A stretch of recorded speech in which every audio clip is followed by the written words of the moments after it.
We know that some individuals really change the world, because they cause sea changes in human thinking. Um, you know, Gandhi caused, tremendous, changed the world in a certain sense. Probably Gorbachev changed the world in a certain sense. Martin Luther King probably changed the world in a certain sense. You can go back through history and see a lot of people, as individuals, change the world. I don't have any pretensions like that, but I want to contribute and be part of a movement that changes the world. That's for sure. The only thing that really can save the world is individuals who are committed and who will step forward and put their lives, their fortunes, their intellect on the line.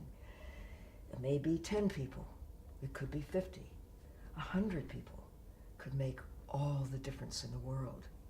It doesn't take everyone all at once, but it does take someone and a group of someones. And the more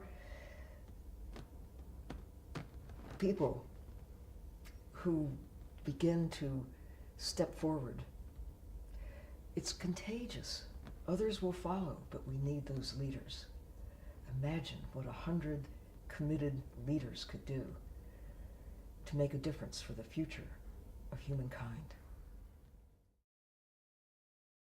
One person can screw the world up, so yeah, I definitely think that 100 people can save it. And I think what we've realised that the real problem with marine conservation is lack of money.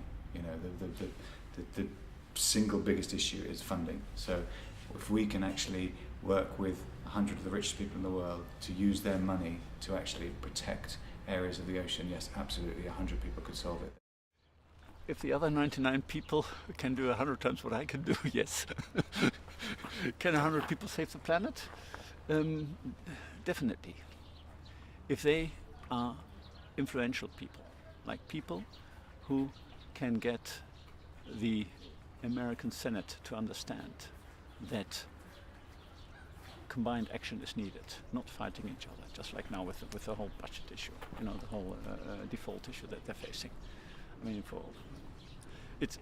there is so much politics. If you just put the finger on the right points, if the Amazon countries understand that deforestation needs to be stopped immediately, and one person can achieve that, you've done already a lot good. If you get people who work on the ocean to do what needs to be done there, you've done a lot of good. So if you take one each and one person who is really influential, not just like Mother Teresa. I mean, you could say, what could a little woman from Albany do in Calcutta? Well, what has she done? She has transformed society to see, to support, to help the most in need and all that. She's probably the best role model of all, talking about role models. How can we translate that to the environment? So some of the role models don't even come from the environment. I mean, it's, for me, as I said at another point, it's idealists who put themselves aside but have both feet on the ground. So who do not take themselves important, but just do the right thing because it needs to be done. Yeah, 100 people could save the planet. It depends who these 100 people. I can find you 100 people will save nothing, okay? And you could, I mean, what Bill Gates is doing now is incredible, okay?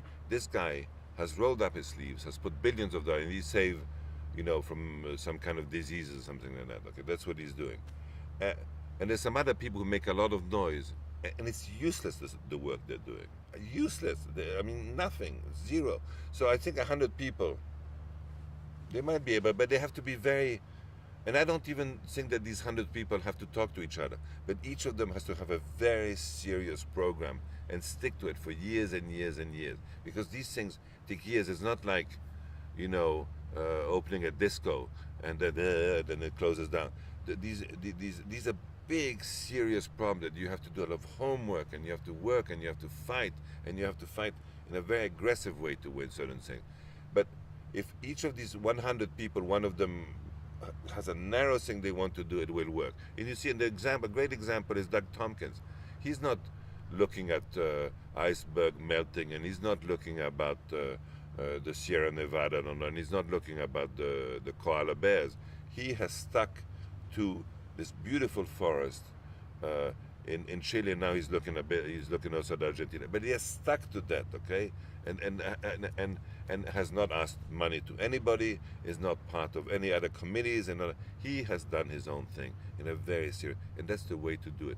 But if you're out there having meetings and meetings and meetings and, oh, I'll help you with it, it doesn't work. You have to stick to whatever. And in my microscopic way, I have decided this little piece of land that I have in Panama, that is what I'm going to do. I know there's a lot of other things, but I'm going to be like a horse with blinkers, is that what it's called? And I'm going to stick to that, okay? And that's what I will do: the sea and the forest in the back, and that's it. I think it's possible that 100 individuals could inspire people to do it, but certainly can't do it on their own. That the strength of the environmental conservation movement, or any movement, really has to lie in the passion of hundreds of thousands of individuals, and it has to rely on thousands and thousands of organizations, and certainly not the big organizations. You know, the local citizens groups, the local indigenous groups, it's this cumulative thing. And there isn't any just one way of doing it, because if the law of diversity, the ecological law of diversity, also means that in any movement, the strength lies in diversity.